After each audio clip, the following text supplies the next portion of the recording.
A non-parametric test is also known as the distribution-free test.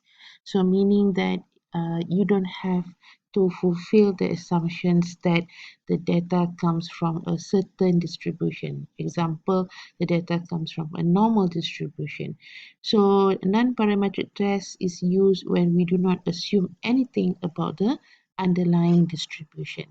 So a non-parametric test should be used when data are nominal or ordinal, okay, or data of interval or ratio, but one of the assumptions are not met, or sample size is too small to run the parametric test, and we can also test for the median rather than the mean for a very skewed distribution. The non-parametric tests also rely on the basic principles of hypothesis testing. So we still have the null and the H1. We need to have the alpha. We need to calculate the test statistic. We need to find the critical value.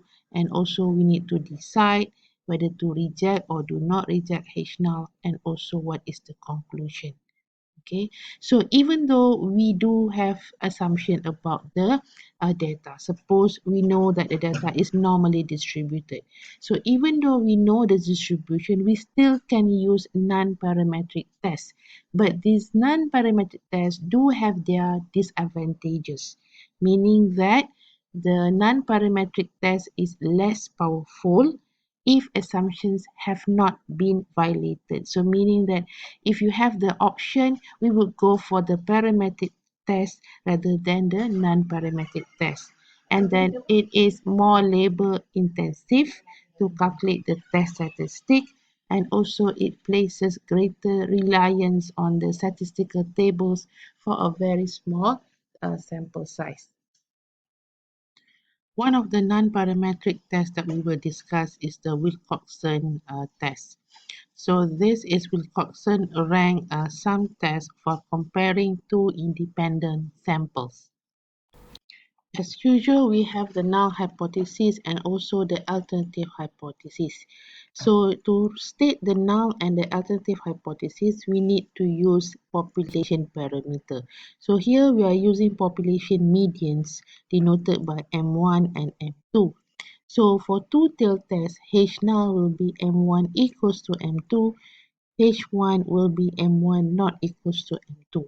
For one-tailed test, if it is a left tail, then H null will be M1 equals to M2, but H1 will be M1 less than M2.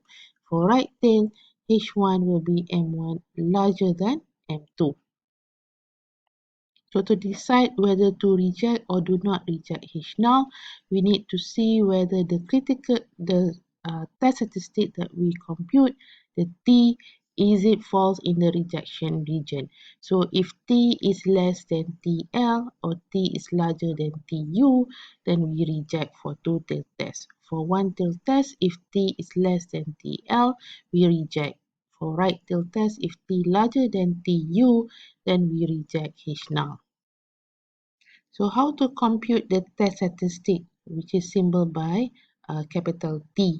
So here we need to look at the sample size from population 1 and population 2. If the sample size are unequal, then N1 will refer to the smaller size sample. If the sample size are equal, we need to choose the smaller value of T from both samples to be T1. Then this sample would be the first sample. And then we need to rank the combined data values. So we are assigning smallest value rank equals to 1 and largest value rank equals to N1 plus N2. And then we need to assign the average rank for ties. And then the test statistic, which is the capital T, will be equals to the summation of T1, where T1 is the ranks for data values from sample 1. Once we get the test statistic, we need to find the critical value. So table 9 will list the TL and TU, whereby TL is the lower critical value, TU will be the upper critical values. with N1 and N2 are the number of observation in sample 1 and also sample 2. So let's look at this example. Okay, we have the following random samples from two populations. So this is sample from population 1 and sample from population 2. And then we will use alpha equals to 5%, 0.05 level of significance. And we want to test whether the median for both samples is statistically same or not. Okay, so here from the information given, we know that the sample size are the same. Okay, so we need to rank both sample to calculate T1, and the smaller T value will be assigned as T1. So the sample with the smallest T will be sample 1. So sample 1 has 8 observations. Sample 2 has 8 observations. So we need to rank all these 16 observations. So you will have the rank number from 1 to 16, and we don't have ties here. There's no value of the medians that are same. So what is the lowest value of all the medians, which is 41.8? So this observation gets the rank, the first rank. And then 43.6 get the second rank, and then the third one will be 45.5, and then the fourth one will be 46.4. So this 46.4 comes from sample 2. So 1, 2, 3 comes from sample 1, and then this rank 5 back to sample 1 for the 6th rank, and so on until 16. So we already assigned 16 ranks. And then we add up the ranks. The total ranks will be 52 for sample 1, and this one will be 84. Comparing these two numbers, 52 and 84, so this is a smaller value, therefore T1 is 52. The hypothesis testing. So the first step is stating the null and the alternative hypothesis. The two-tailed test, so M1 equals to M2, M1 is not equals to M2, and then we have level of significance 5%, and then we have the test statistic whereby we choose the lower value of T, so the total is 52, so T is 52, and then we need to find the critical value. So critical value, we need to know the N1 and N2. So sample size, first sample size is 8, and also the second one is 8. Alpha equals to 0.05.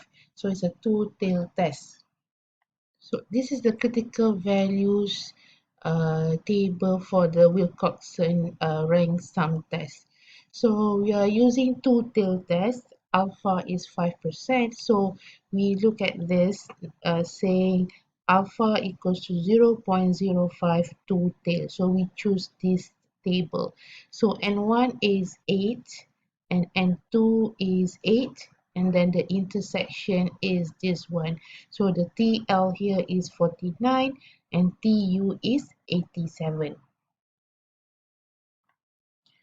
So comparing the test statistic with the critical value, so the test statistic 52 is between 49 and 87. So it is not lesser than 49 and it is not larger than 87. So therefore, we fail to reject H null. So meaning that the decision is do not reject H null. So to conclude is there is enough evidence to claim that the median of the two populations is the same, is statistically the same. So once you do this decision, whether to reject or do not reject H null, make sure you are not drawing any distribution curve, because we know that for the non-parametric test, it is a distribution free test. So meaning we are just comparing the test statistic with the critical value, and it does not involve any distribution. Okay. The second non-parametric test is the Wilcoxon signed rank test for comparing paired samples. So to set up the null hypothesis and the alternative hypothesis, we need to refer to the population parameter. So here, the population parameter is MD, whereby this MD is the population mean of DI. So DI is equals to XI minus YI. So the structure is the same as before, whereby for the null hypothesis, we have H null MD equals to 0, and H1 depends whether if it's a two-tailed test, then it's going to be not equals to 0. If it's one-tailed test, it can be less than 0 and it can be larger than 0, and this is the rejection region. So if it's less than TL or it's larger than TU, reject H null. If it's less than TL for one-tailed test left tail, so it's going to be reject H null. When T less than TL, when T is larger than TU, then reject H null for right tail test.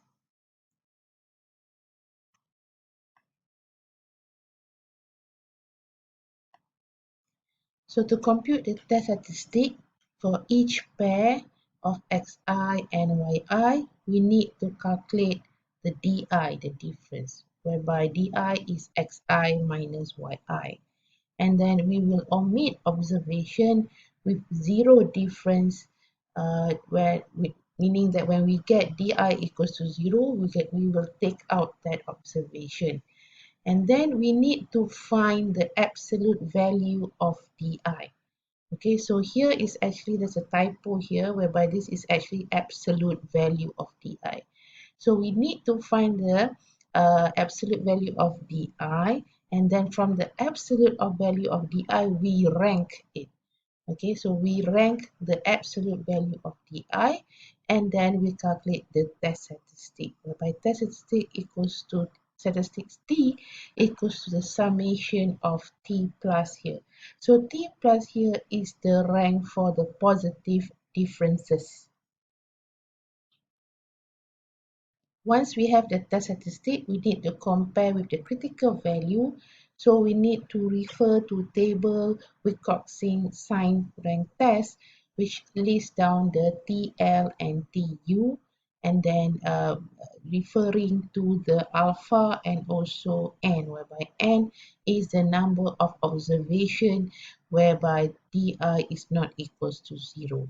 And then we make decision whether to reject or do not reject and make conclusion.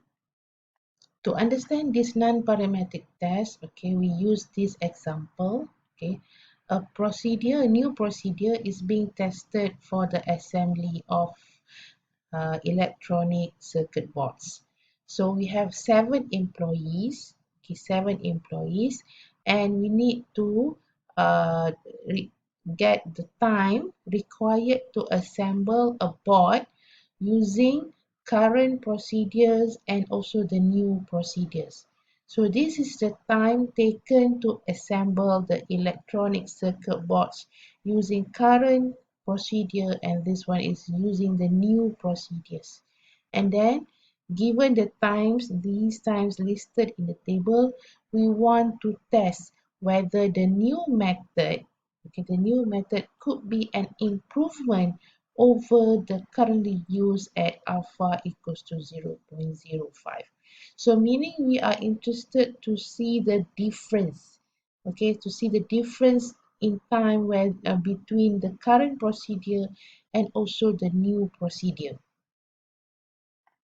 So here is the current times, which is the xi, and this is the new time, which is the yi, and this is the difference di. So we are subtracting xi minus yi, xi minus yi. So you have here a minus sign because this value is lower than this.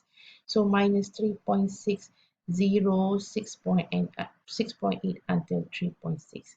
And then we take the absolute value of it. So negative 3.6 is the absolute value is 3.6. So we have all these positive values and we rank it. At the same time, we omit ranks, we omit observation that has a 0 DI value. So here there's no difference between